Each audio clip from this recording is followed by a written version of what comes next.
Hello my friends and welcome back to another Medieval 2 battle replay. Today it's going to be a matchup between Shadow versus KonigPanther. They are going to be playing Spain versus Denmark. It's on Flatland, as you can see, or grassland. The money is big and it's going to be an interesting matchup, as Spain brought a normal army, quite a bunch of crossbowmen, I think 4 on the number in the front line, together with 2 units of pikes in the line to prevent any enemy cavalry charges, and also because they're cheap, and if Denmark should have brought lots of skirmishers to catch some arrows and keep his crossbowmen longer alive, and also because his cavalry component isn't that strong. He has merchant cavalry militia, 3 units on the left side, 1 on the right, but this one on the right is supported by 1 unit of Knights of Santiago and a general's bodyguard. But you don't want to chuck the general in the fight like from the beginning on.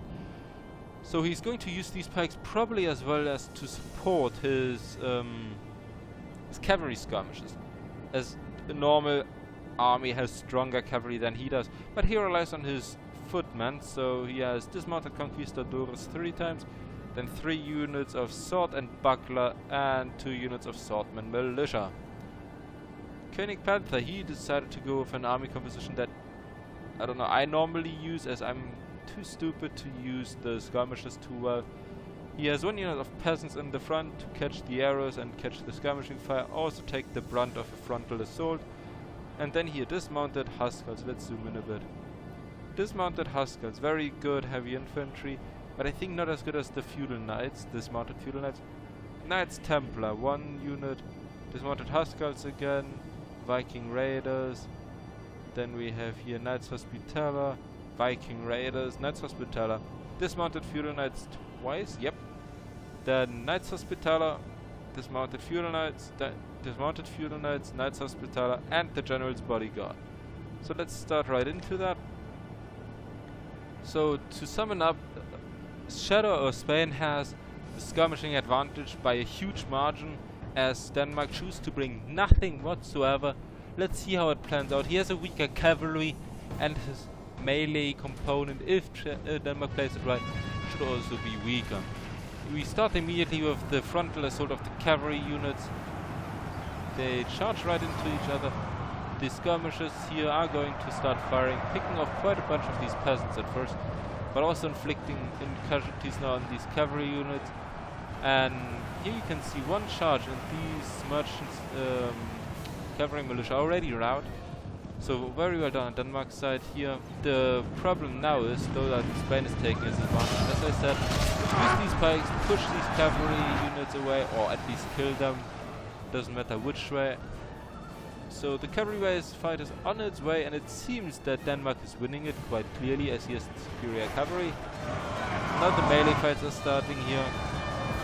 They interrupted these pike militias very smartly to join this fight. These dismounted Huskars are engaging there, and now these Knights Templar are charging into the fight of these conquistadores, as they are a big threat to these Huskars. And these conquistadores, I think, are also better in a head-on fight. So one thing that I already see is going to be a problem for Denmark if he doesn't break this line and win the cavalry fight quickly. These Pavis crossbowmen, just look at them. There are 4 units and they are shooting without a break.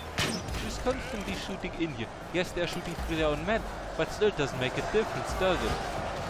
It's constant shots that are raining on these guys. And here now from the back as well, these pikemen. So he's trying to surround them, morale penalties. Here Denmark finally pulls out of the cavalry fight with the pikes, well, because the pikes are in there. The battle is in ours. The enemy are badly blooded. They have lost half their men. So now Denmark already lost half of their men, and this is really not going too well. And now, as you can see here, because the attacks came from the back and from the front with the supporting skirmishing fire, the Shanroyd starts and the whole main line of Denmark is breaking. He has his cavalry left, which Spain doesn't. I think they only have their... They have here merchant cavalry. It's 2 very weakened units, and somewhere there's a general. But Denmark's finally starting to attack these crossbowmen. Well, not really, they're marching through them, which is really not smart. Just attack them, get them off the field. Because they're causing a lot of problems. Like, if you don't have these crossbow on the map, the cavalry can just swarm around. We have lost half of our men. No, Spain lost half of them. And then they could just swarm around, attack from wherever they want to. They can't come from their front, position themselves better, and then just charge in, charge out, do whatever they think is good for them. But like this, they're always forced to attack or have a great distance, and when they attack, it always leaves Spain time to prepare. Because these crossmen are at first always going to take a couple of shots, so a couple of free casualties, and then what's going to happen? You get into the fight, you're either going to charge into the crossbowmen and then get charged from the melee infantry and lose.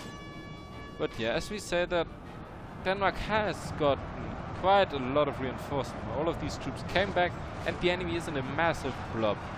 Again, the issue now, he's surrounding them, which is great, but they're all conquistadores, so they're not going to break through this, as you can see here, and he's not using his Husker back coming to the full potential. He could just use these units because they are not fighting. Use them, come around, like attack from the back, create these moral penalties. So they're going to lose. Now he's doing this with the cavalry, but he can still do that while a unit is fighting from here. Because if he breaks this main blob here, he won that fight. Because then these skirmishes here are not a problem anymore. But he could just use these units. Get at least one cavalry unit, attack them, get them off the field. This blob is kinda less important. There's one unit of feudal knights holding out, keeping 3 enemy units back as well. Yeah, now the enemy does the one thing that could kill Denmark very quickly off. He's pulling off units from there, letting one unit going to die, the pike militia again. Oh no, 2 dismounted units, so not too bad. But yeah, he attacks from the rear now, does what Denmark should have done from the beginning on, causes a chain rout, and is going to win this fight with that. Now Denmark is trying to do the same again with his cavalry, but it is too late because his units already got the morale penalty on them as a couple of their friendly units or allied units fled. And the morale of the Spanish troops is boosted thanks to that, so this hammer and anvil stuff is not going to do anything apart from getting the enemy a couple general of kills, victory maybe. Is ours. Let So yeah, victory be a salve on Spain our won that wounds, battle, proudly and earned in the name of the Holy even Cross. claimed the kill on the general. Let's see, because KonigPanther had no skirmishers as well as more cavalry, he had 200 men less, or nearly 300 men less, deployed than Shadow. He lost only 40 more, but he only has 40 men remaining as well. Let's see, the kills, casualties inflicted. 86 on the swordman and buckler. So that's really not a unit that you expect to get too many kills. I mean, small conquistadors are better, so they are supposed to get these kills. But it's always nice to see a lower tier unit getting this amount of kills, because then they're used very properly or the enemy just didn't do much against them. And I'm curious, where are they? The crossbowmen here. 23, 33, 37 and 44. So this is definitely not the amount of kills you want them to have. These are way too many. These are nearly 2 complete units killed just by 4 units of crossbowmen. And they even killed the generals, so they had a huge impact. And I think Denmark could have maybe won that fight if they would have used the cavalry a bit better by cleaning up the Pavis crossbowmen rather quickly, as well as using their units when they came back to surround the enemy. But leave a small gap so when they rout, they can fuck off rather than stay and fight. And let's see what the pike militia did here.